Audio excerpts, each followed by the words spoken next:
Hey, everybody. My name is Dan Lippel for New Focus Recordings. Very excited to be joined by my friend and colleague, John Link. Hey, John, how's it going? Hey, Dan, good to be with you. Thanks for joining us. So John has been a great collaborator and supporter of New Focus since the early days in the aughts. And we thought it'd be great to get together and chat about the four pieces of his that are on four different albums in the catalog over several years. So without further ado, let's talk about the first one, which was also the first chance that you and I had to work together. The piece is called For Irving Lippel for guitar and vibraphone, and it was written for myself and Jeffrey Irving and dedicated to a non-existent elderly relative in my family. So Yeah, you want to talk about, I don't know, it's some years ago now. It probably is 15, 16 years ago that you wrote that piece, yeah, not more, yeah. Time maybe even flies, right? 18 years ago. Uh, tell us a little bit about your process in working that on that piece. Sure, sure. Yeah, I mean, the title is a lot of fun. It was, for the Irving Lippel duo, and it struck me that Irving Lippel sounded like, an elderly relative of yours or something. Yeah, And then I thought of all the Morton Feldman pieces that are like for Benita Marcus or for Philip Guston or something. So I thought I'd write this one as for Irving Lippel with a kind of nod to Feldman. Although I don't think the piece sounds very much like Feldman, though. right. Right. So, but I love the combination of guitar and vibraphone. I wasn't sure that, I thought it might be a little bit difficult to balance, and it might be tricky to do, but particularly with now that classical guitarists have pretty sophisticated amplification that can balance with other instruments while still preserving the acoustical timbre of the guitar, which I like so much.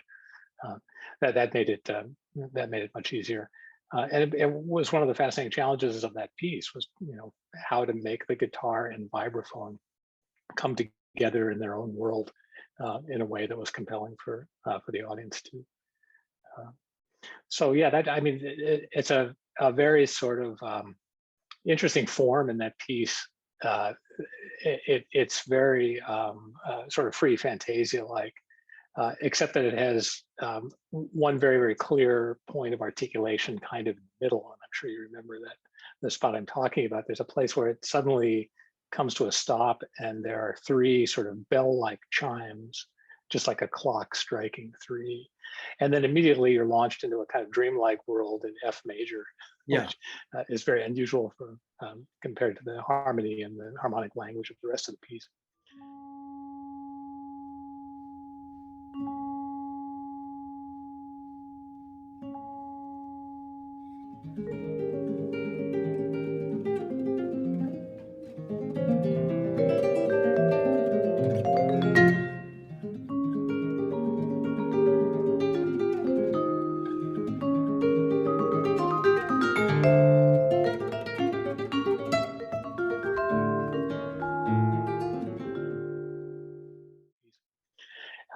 And that I remember it was a very interesting sort of idea to figure out how to then come back out of this world of diatonic tonality back into the non-tonal language of the piece. And since it was a very abrupt transition into F major, I wanted to have it be a contrasting, very gradual transition back out of it. And that I thought was going to be very difficult, but it actually turned out to be a pretty straightforward kind of process. I find I tend to think about harmony as a much more general thing, with diatonic tonality as one sort of subset of it, and non-tonal harmony is another.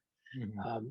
And I find they sort of blend into each other in a way in my thinking about intervals and about sense of proximity to the next cadence, and the way one kind of harmonic idea can seem to be pushing towards another one, and so on.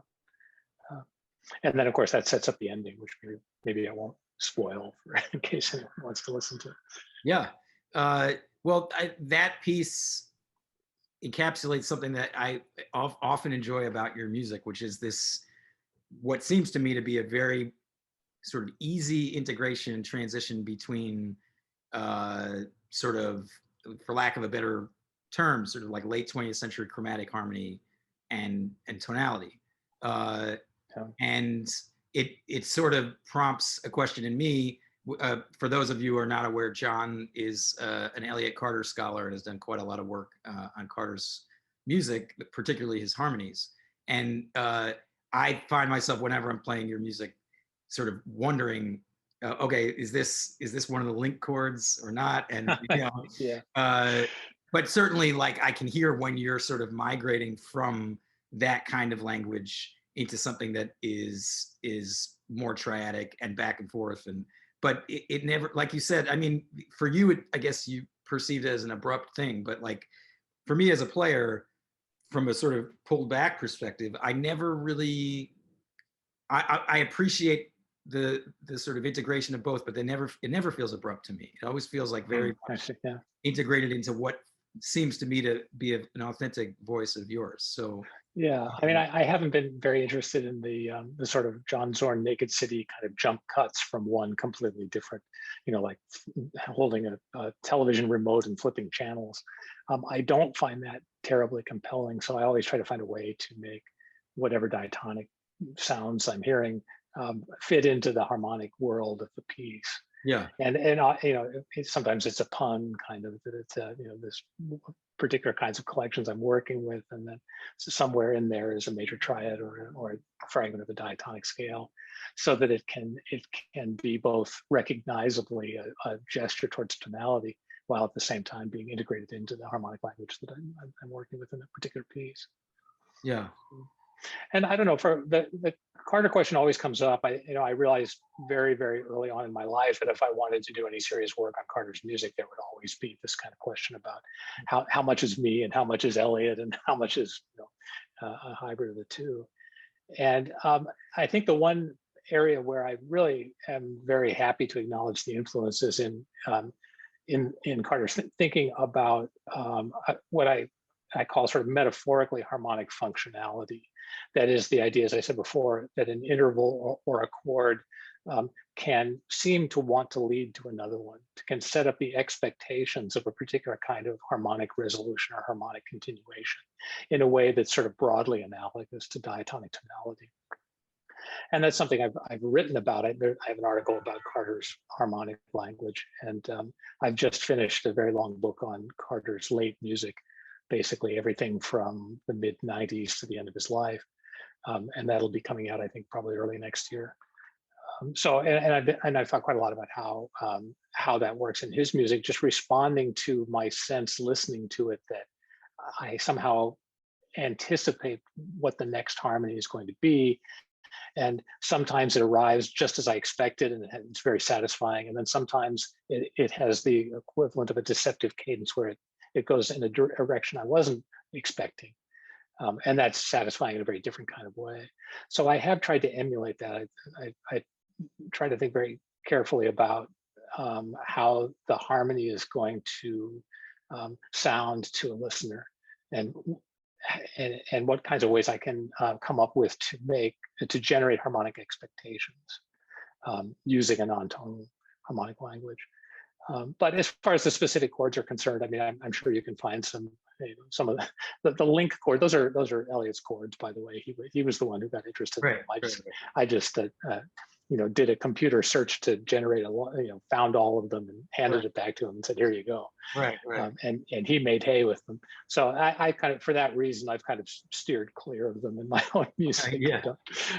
That's sort of his bag, and I'm interested in my own kinds of other things. There's some overlap, I guess. But.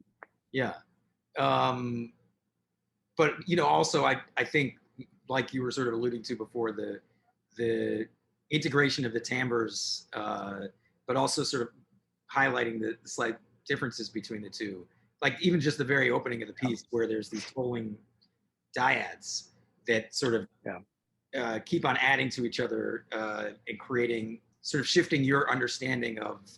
And the first one is a minor third, and then I played a minor third, more or less like a half step up, and then Jeff plays something else, and I'm sort of not recalling exactly what it is, but each new dyad basically has your ear reinterpreting what the harmony you thought it was, and then it becomes something else, and it sort of morphs.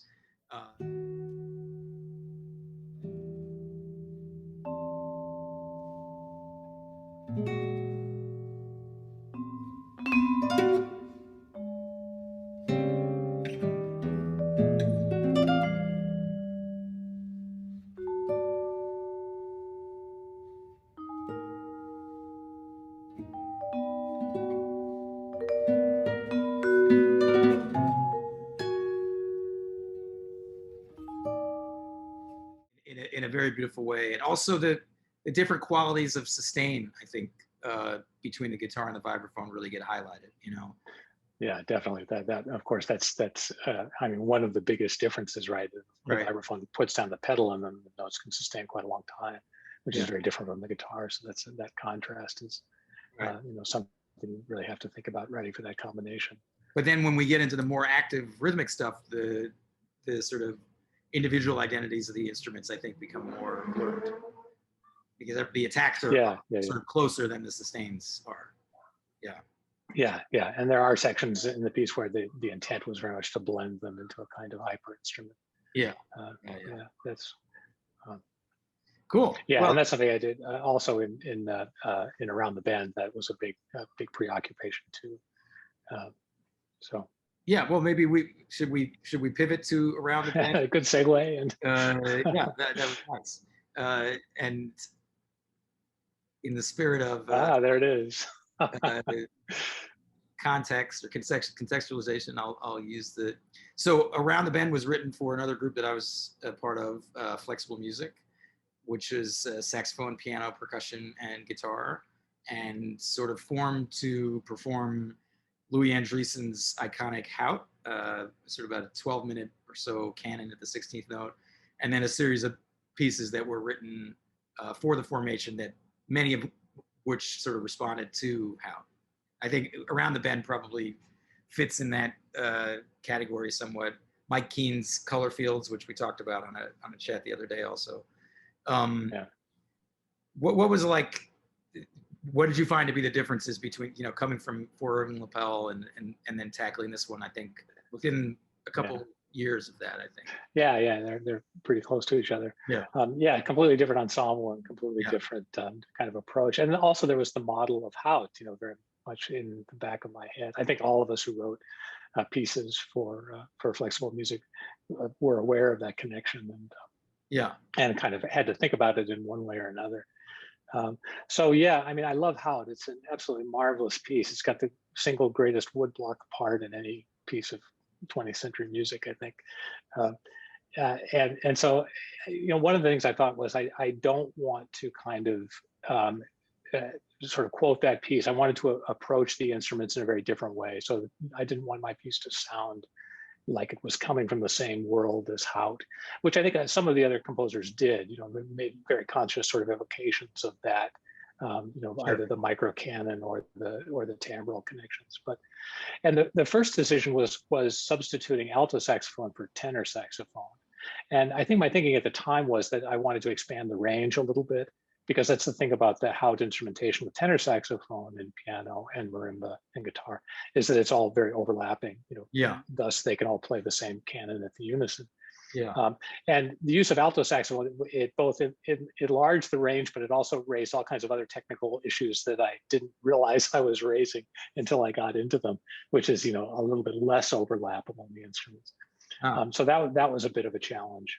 So you're saying you didn't anticipate the extent to which the sax would always feel like it was sort of lying on top of the ensemble, like sort of leading the text.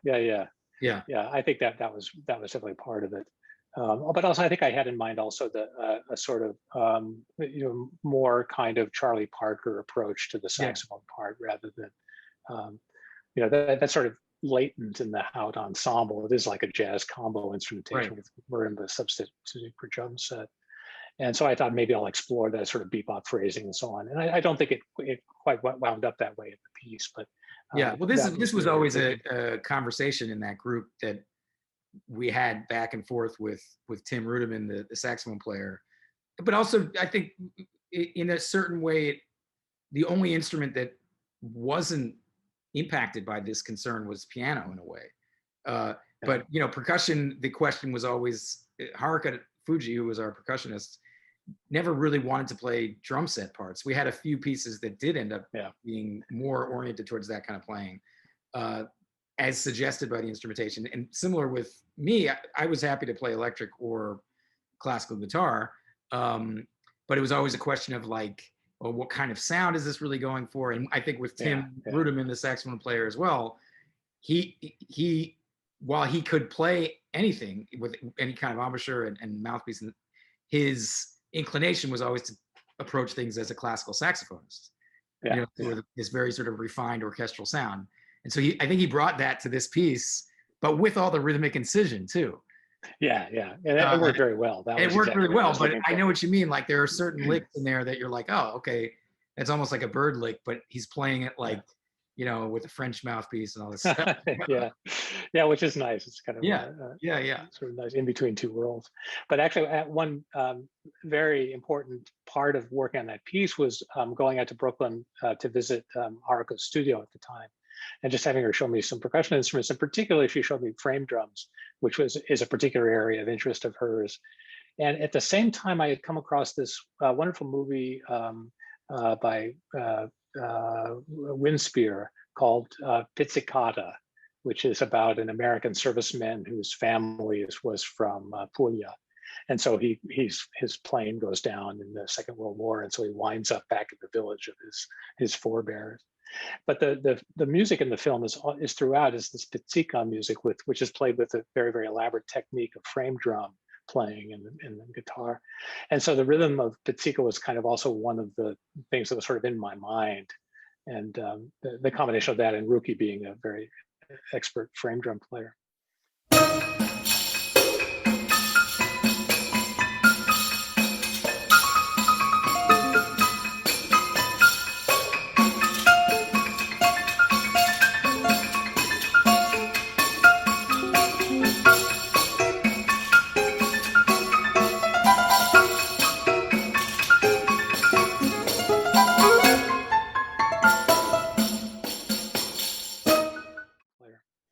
And then the other sort of odd influence was at the time I was thinking, particularly about that rhythmic opening, I was thinking about Within You, Without You, the Beatles track from Sgt. Pepper that George Harrison did as a kind of Indian music fantasy. Oh, right. And the sort of instrumental breakdown in the middle of that piece. And, I don't know, there's not a soul in the world who would listen to Around the Bend and say, oh, he's quoting George Harrison there. I hear it. But nonetheless, that was just sort of floating around in my mind at the same time. So that rhythmic propulsiveness was in part coming from that, I think. Yeah. And the sort of rhythmic propulsiveness, this ensemble integration, where you get these sort of hybrid, not exactly melodies, but sort of melodic type fragments that are passed through the ensemble. And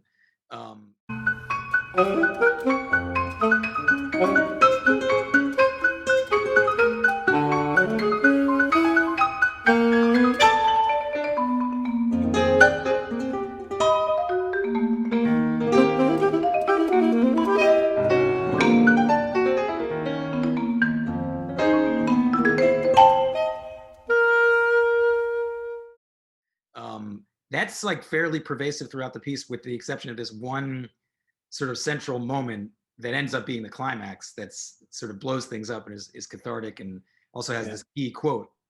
Right. I'm curious about your sort of structural motivation. Was there some part of the composer in you that just sort of felt like I can't let this just sort of be rhythmically consistent and static for the whole time? I had to sort of blow the thing up to put it back together again? Or? Yeah, I think it was not so much wanting to blow it up as it was just wanting to have some contrast. Yeah. Between really driving rhythmic sections, and then there's an ostinato section, which is both, it's a regular ostinato, but at the same time it's varied slightly a couple of times when it comes back, so it's shifted over by a beat. Right. Yeah. And it goes from the piano, or from the marimba to the piano. It's right. And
and the accompaniment to it is constantly changing. So there's a sort of through composed, continuously developing music that plays in counterpoint to this ostinato. So, and I guess in a way you could say that it's sort of moving away from rhythm propulsiveness through those sections. And then the section you're talking about really was, I wanted it to just be a complete contrast with the pulse section, to be sort of suddenly rhapsodic and out of time, and very much guided by the phrasing of the alto sax, for what the shape of one breath of the sax player would be, circular breathing notwithstanding. But so that it was kind of the shape of that was guided. And I remember when I was writing it, I kept on expanding it so that it became slower and slower, and just a sort of more sweeping, gradual change within that section. The more I revised it. And then I think it comes back a couple of times, right? And each time it comes back, it's a little bit longer. And then one time it comes back, there is the quote that you mentioned, which is from Verdi's Falstaff. Right. And it's this piece is marked capriccioso, and it was very much meant to be a kind of humorous and fun piece. Yeah. And during the time I was writing it, my wife and I went to the Metropolitan Opera to hear Falstaff, Verdi's Falstaff, conducted by James Levine, in a new production that was a terrific production. I remember it was, there's a scene where Falstaff is going to serenade one of the female characters with a lute underneath her window, and then he winds up going into the kitchen and gets thrown into a laundry hamper and dumped out the window, and there's all kinds of comic business. But when he's serenading her with a lute, it's very much a parody of the old troubadour serenading his lady underneath her window. And you have to imagine, I'm sitting at the Metropolitan Opera. We're up in the cheap seats in the third balcony, and I look down, and at the back of the pit, the door opens, and in walks a very immaculately dressed, he's in his tuxedo for the opera, with a little mustache, and he's carrying a guitar. And he comes in and he sits down. And just as Falstaff begins to serenade, he plays this little circle of fifths progression that accompanies Falstaff as he's playing the guitar. And it lasts for about a minute and a half. Yeah. And then Falstaff finishes the song, and I look down, and the guitar player gets up, picks up his guitar, walks out the pit door, and that's it.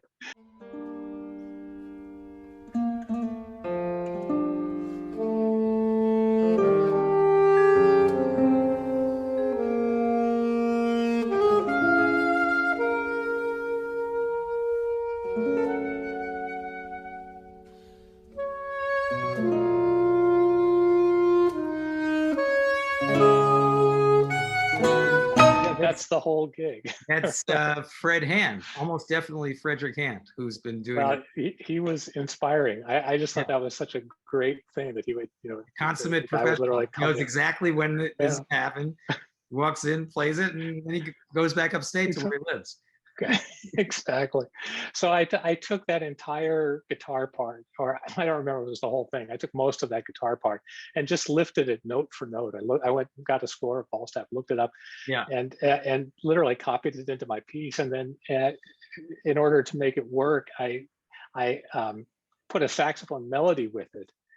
And by choosing carefully, I was able to get the entire guitar part to fit within the harmonic framework that I was using in the entire piece. Yeah. So, by throwing in a couple of dissonances, so to speak, like Ives was supposed to do that. So anyway, that came out rather nice. And again, it blends in, I think, rather well. It does, you sort of, it sounds familiar, and yet it's kind of, I don't think you would know it was from Verdi unless you had seen Falstaff relatively recently, but. Yeah. And then it just leads sort of right back into this vibrant, sort of percolating coda with the Rick again, and sort of all centered around this sort of unison F, I think. That was a very sort of conscious decision to end a piece with a bang, right? Yeah. I think a lot of contemporary pieces, my own included, tend to prefer to leave things a little bit open-ended, as things seem to be in the 21st century. But in that case, I really wanted to, end on a downbeat. It's an exciting sort of crowd rousing ending, I think. And we always felt that when we played it live. So.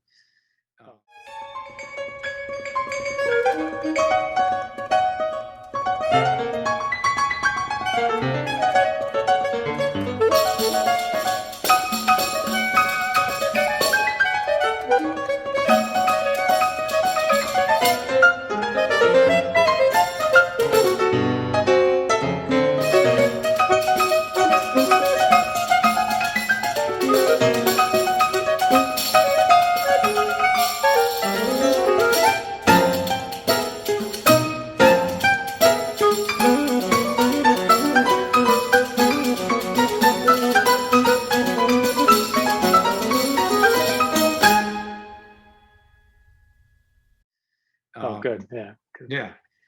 So the other two pieces that are featured on different recordings, and I will now make an adjustment. The background. There we go. Are both electroacoustic pieces. Right. The first, or actually the first was Only Human from Marianne Gythfeldt's album of the same name for clarinet and electronics. And the second is Like Minds, which was on an album of mine called Mirrored Spaces. Talk a little bit about your work generally with electronics. Usually it's fixed media, right? I'm not aware of any live electronics pieces that you have. Yeah, I used to debate this a little bit with Curtis Bond, who is very interested in live performance of live electronics. And Curtis had a setup where he had an upright electric bass, and he had decorated it with what are called force sensing resistors, which used to be popular on stereo systems, where the harder you press, the more quickly the volume increases. Yeah. And so he had taken these resistors out of stereos, or got them sourced them someplace, and stuck them all over his bass. So he would appear to be in the playing position for a double bass, but he would be triggering samples that bore no relation whatsoever to the physical motions he was making on the stage. Mm-hmm. And I used to say, I don't know why you do that. It just sort of takes the drama out of it. And he said, oh no, that's exactly what I wanted to do, right? So he was coming at this from a very, very different aesthetic perspective. But I began to realize that I would see concerts where it really was not at all clear whether you were listening to fixed media or whether something was being performed live. So the kind of, it became the sort of hip thing to do live electronics during the time these pieces were written. And I kind of resisted that, because I thought if it's not immediately clear to the audience that it's being created in the moment by the technology, then it doesn't really matter. It's not, in other words, it's not going to make any difference to the listener. And so that was sort of one aspect of it. So I didn't really jump on board with live electronics as much as some of my colleagues did. And the other thing was that, the model of Mario Davidovsky's synchronisms, which these pieces are very much kind of in the spirit of, that and what strikes me so much about the Davidovsky pieces is the contrast between, and the drama of juxtaposing machine measured time, the tape going through the reels, or now just sort of counting down in the DAW, versus the way human beings perceive time, which is much more sort of fluid and variable. And for example, in the piano synchronisms, there are all these marvelous moments where the live piano is playing, and the tape part is going to come back in at some moment, but you can't quite predict. And so there's this tremendous drama of, is it going to sync up right? Is it going to, and it always does. And that to me is one of the really fascinating things about working with fixed media. So, it was both a kind of, the negative example of not really wanting to go in the direction of live electronics, and the positive example of the kind of dramatization of the temporal experience of fixed media. Mm-hmm. And then I thought that same drama could extend to other parameters as well, to the harmony, to the interaction of the instruments, the counterpoint, and so on. So these pieces are very much about the juxtaposition of the human performer and his or her own recorded image. I think that's the sort of striking thing about them, is that the samples on Like Minds are you playing guitar that we recorded, and the clarinet samples in Marianne's piece are her playing clarinet. So you really are playing a duet with this kind of you and not you image of yourself, which of course raises all kinds of interesting identity questions in the age of mechanical reproduction, so, that I very much wanted to explore in these pieces. Yeah, I mean, so I don't know if this is true for every single one of Davidovsky's pieces, but I know that several of the synchronisms are also manipulated recordings of the performer who was the dedicatee.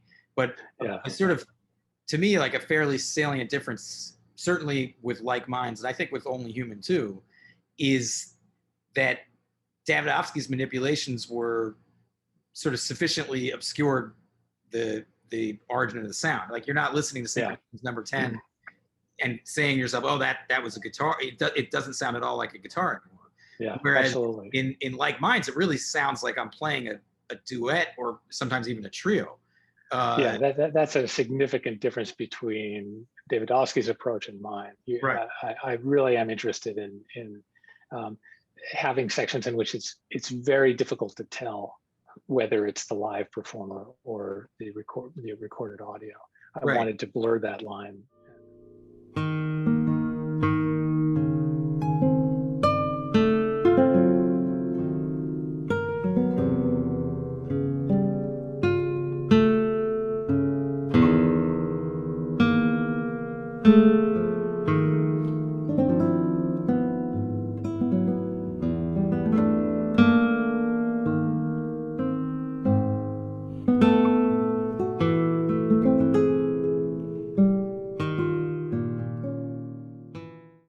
Davidovsky talked a lot about, I think, about like addressing the strengths and weaknesses of a given instrument, and then using electronics to sort of enhance, whether it's the guitar sustain or whether or not it's like a wind instrument, sort of creating some more verticalities or something like that.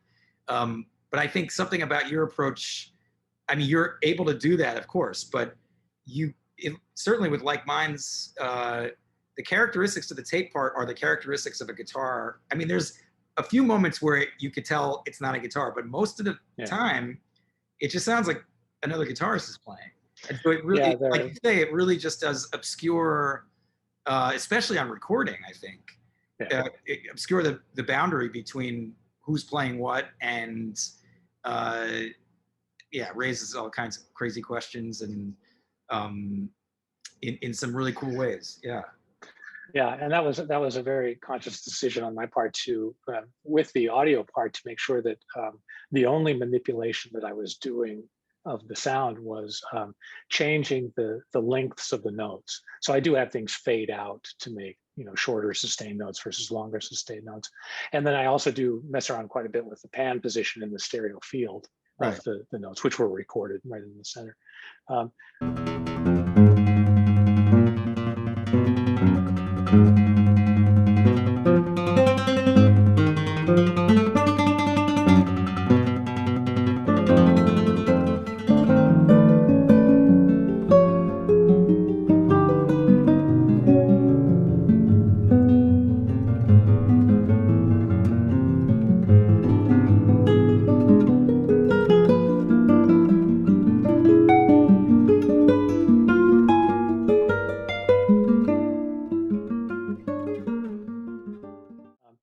But those are the only two manipulations. I think that there might be a little bit of mixing at times where the overall amplitude of the samples is varied somewhat, but not much. So that every single note that's played on the audio part is recognizably a note played by guitar, even when there are chord voicings or there's a density of attacks that would be physically impossible on the guitar. It's almost as though the audio part is contributing to this superhuman instrumental sound, and then it gets a little carried away and it tries to go beyond that, and it ends up sounding rather crazy. Yeah, I think those are the moments where the cognitive dissonance becomes the most intense, because you're hearing something that essentially sounds like a guitar duo, or at moments maybe a trio, but then all of a sudden one member of the duo just goes crazy. Goes berserk. Starts doing things. He's like, wait, I don't think that's possible to do.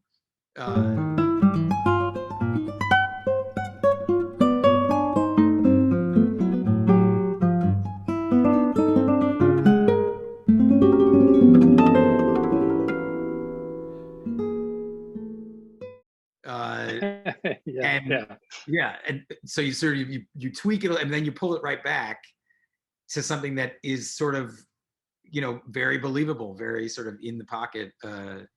So yeah, it's a fun experience to play it too, and to sort of, if the mix is right, to know you're sitting inside this sound where things are not really clear on that level. Yeah, I remember we went back and forth quite a bit on the mix for the recording, and Yeah. I remember saying that it doesn't quite work if you can't tell Right. who's playing live and what's on the audio, because in a live performance, of course, you can, because you can look and You're watch the seeing it. guitarist's Yeah. Yeah. fingers. But so what I kind of wanted was for the listener, if you're listening to the recording, that if you sort of lean forward a little bit and Right. Right. really focus, you Yeah. can tell what part is what. Yeah. Right. But if you sort of lose track of it for a moment, then all of a sudden it's very fluid as to who's in the Right. background and who's in the foreground, Yeah. and who's playing what. And So not to mention, there's this sort of, it's hard to describe the quality of a recorded passage by a live player as opposed to an assembled passage. Even though a live player played each note individually, it's all edited together. yeah, So I it mean, is fixed media. Yeah. you can sort of hear that, but then a lot of times you're not totally sure, and it's an interesting phenomenon. Yeah, this was fascinating to me writing the piece as I generated these audio files. The final audio part was assembled as a kind of collage of lots of individual audio parts that were trials. And as I listened to these trials, I mean, I would set them up to be created with a particular rhythmic metric framework in mind. And very often I would find myself listening back and realize that I was not hearing it that way at all. I was hearing the downbeat someplace else, Yeah. or I was hearing it as a mixed meter passage instead of a syncopated passage. Right. And that became utterly fascinating to me, because the fact that something that is fixed the is sounding mathematically identically every time, yet can strike people as metrically very different depending on how you're listening or in what context it occurs, and so on.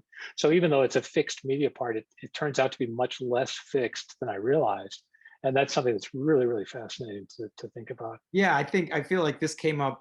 So another sort of, to me, like a very salient feature of the piece is the extent to which tempo modulation figures very prominently in it.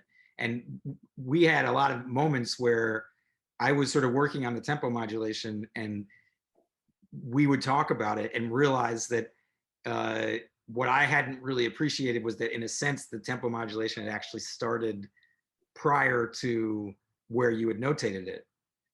Yeah, It's sort of embedded in the tape, which of course is like a common technique. You introduce the sort of the linking rhythmic value, but something about the ambiguous nature of the tape part sonically, where you can have something that sort of sounds quasi accented, but it's in the middle of a grouping, and that can really sort of start to throw you off in terms of trying to perceive how this modulation is linking one value to a new tempo.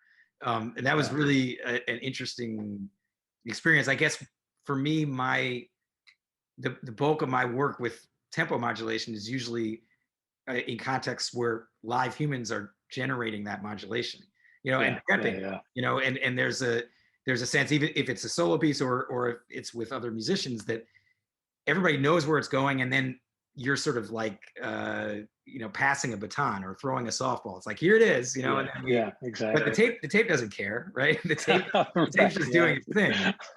And The tape is not flexible. Yeah. I had a few of those modulations where even after playing it a few times, I had to go back and actually literally practice without my instrument, practice hearing or re-understanding what I was hearing in the tape, because something Yeah, about yeah. it was sort of like twisting my understanding of what was happening rhythmically. It was really, Absolutely, and I remember those moments when yeah, I would, and I think to clarify this, what's interesting about this process was that the audio files were generated first, and the rhythmic structure of those audio files was much more about it wasn't really fit into a particular metrical framework.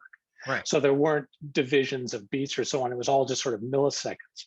And one of the most fascinating sections was one that I had generated using rhythmic values that changed randomly, numbers of milliseconds. So one might be, 800 milliseconds between notes, and the next one might be 423 milliseconds between sections. So there was no, really perceivable ratio between them that could easily work as a tempo modulation. I Yeah, thought, well, I'll just redo this more regularly. But I had one file that I had generated that just sounded so good, I had to use it, right. and it was not regular.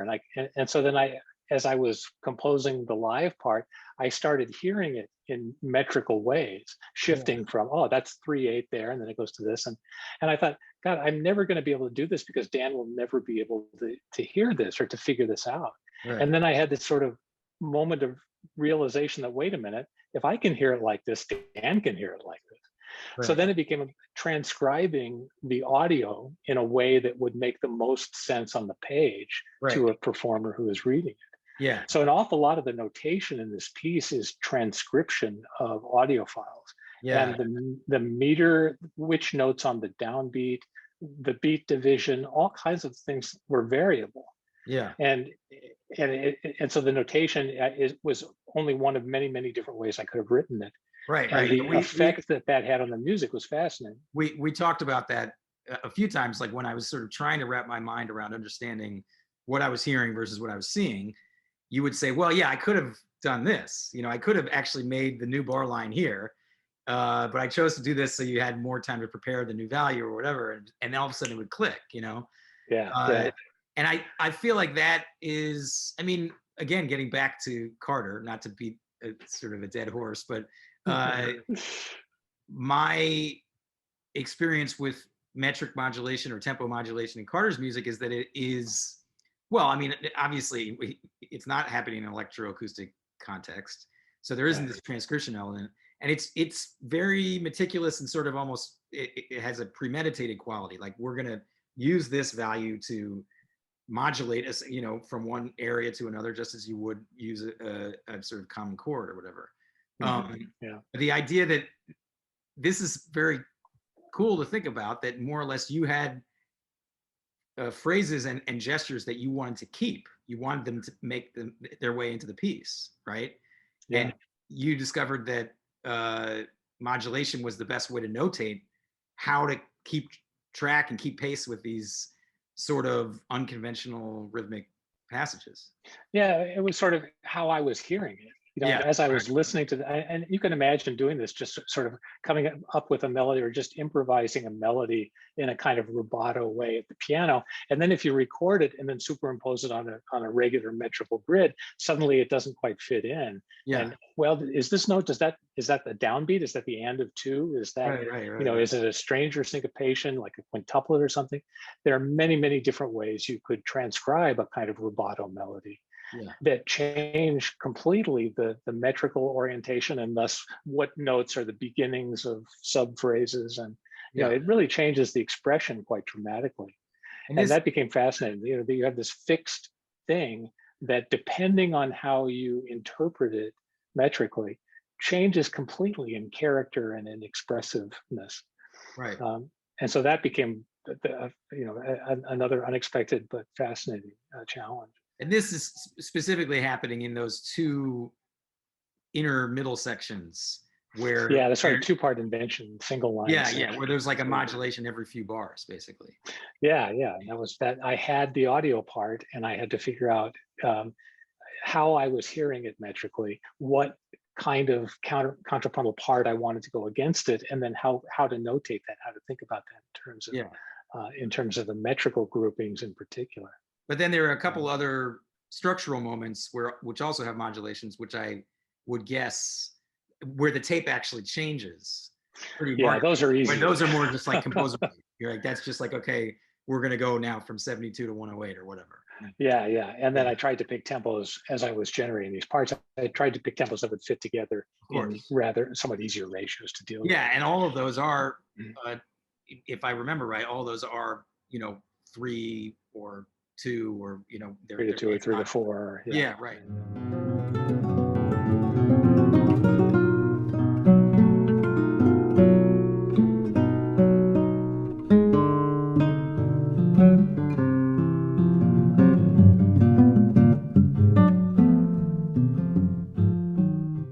Yeah, right. As opposed to some of the ones in the middle sections, it's like I don't know, three notes out. Yeah, they're crazy. It's definitely more challenging, but a great challenge and very fun.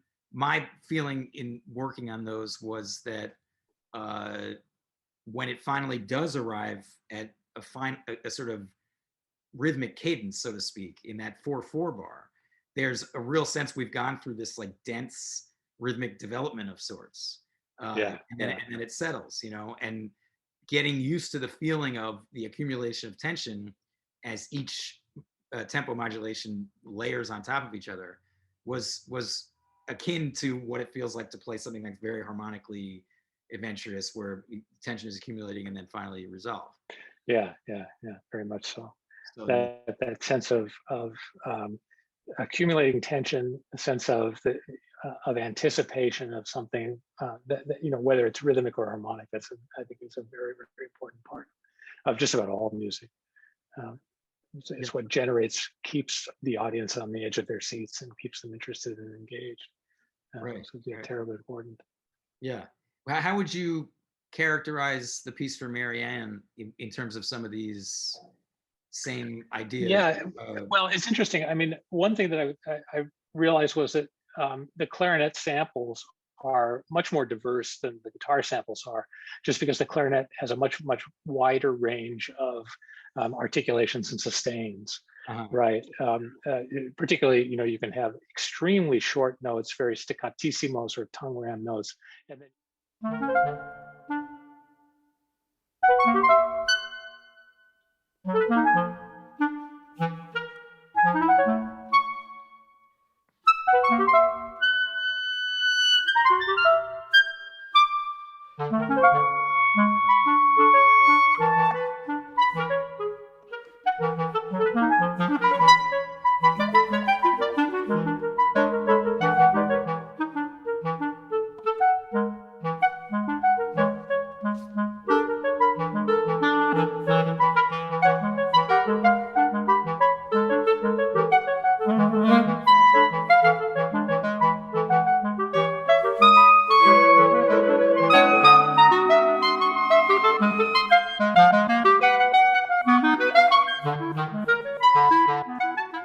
and then you can have very, very long sustained notes that go on for quite a long time, or crescendo through their length.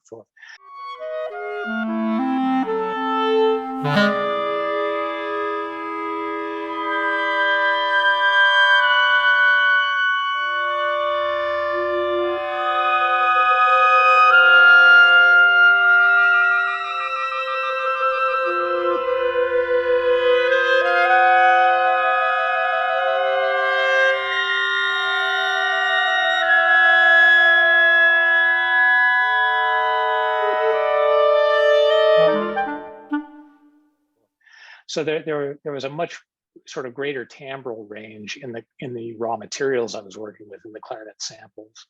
And I think that ended up making the piece somewhat less engaged with the kind of, is it live or is it on tape, that I think is such a big part of what makes Like Minds interesting. So I think in Only Human, the sense of what's being played by the live clarinetist and what's being played by the audio is a little bit more. It's a little bit less ambiguous in some sections, although there are others where the same kind of two-part counterpoint where you're not sure who's playing what is a big part of it. The other thing about Only Human is I think it's a much more sort of continuous piece. Like Minds is very much a suite of highly contrasted movements, and so there is that kind of very sense of sudden surprising juxtapositions, I think, in Like Minds. And in Only Human, I think it's a much more sort of arcing form. It's just a sort of different approach to the piece. So I'm quite pleased with the way Only Human turned out. It really does have a very, very satisfying kind of sense of expectation and continuity, so that the end is a sort of very gradual subsiding of energy after a very intense kind of climactic section. And it does sort of have a very, very nice sort of gliding, like a bird sort of coasting down to land at the end.